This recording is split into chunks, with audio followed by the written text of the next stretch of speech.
here in Surigao City, which includes Pinaypay. Only which him? Wait, ay, nagbigay. Bulok mo yun si Bayot.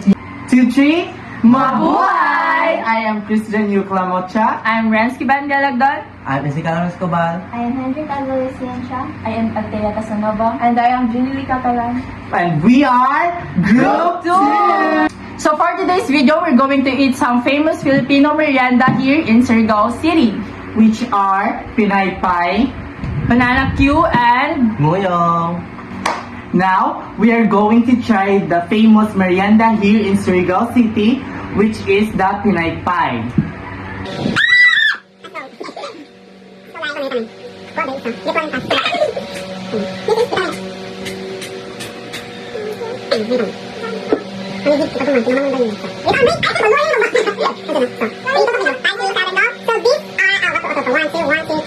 So this is the Pinaypay, and now we are going to try it.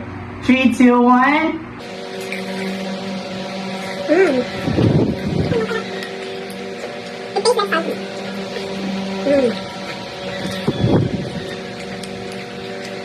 so what can you say about Pinaypay? That's a wonderful question. The Pinaypay is very crunchy, sweet, but not too sweet. It is mild, and the banana is it's also sweet, and that makes it unique and delicious. So next, we're going to try the banana Q. Oh, get on fast. Pag-isip ka mo. So this is how the banana cues look like. And now we're going to try it. 3, 2, 1. It's good.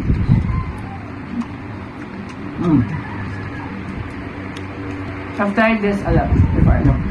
So guys, the banana Q, it looks kinda sweet, but to be honest, the caramelized sugar is not that sweet, and the banana is not hard. It is easy to chomp it.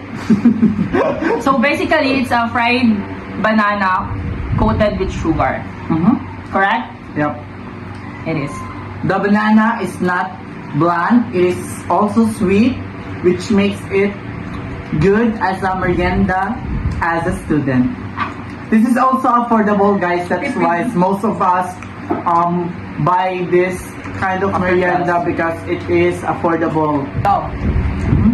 Now we're going to try Moyong. Go. That one and pass.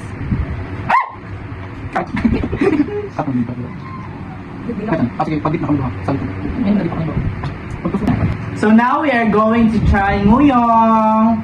And what's make it beautiful, unique, and delicious is its sauce. So we're going to try it with the sauce.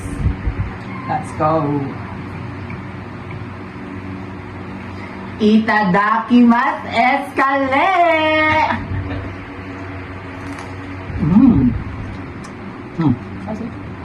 This is my favorite. It is spicy.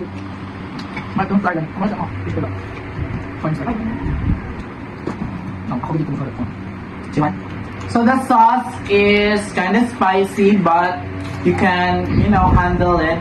It is good because it won't make the ngoyong bland, something like that. Why? And that's it for our vlog, guys. So we chose those 3 famous snacks here in Surigao City because as a student, it is very helpful for us when we save money because those 3 are very affordable snacks and can make your tummy full. So thank you so much for being with us, guys, and I hope we will see you again. Bye!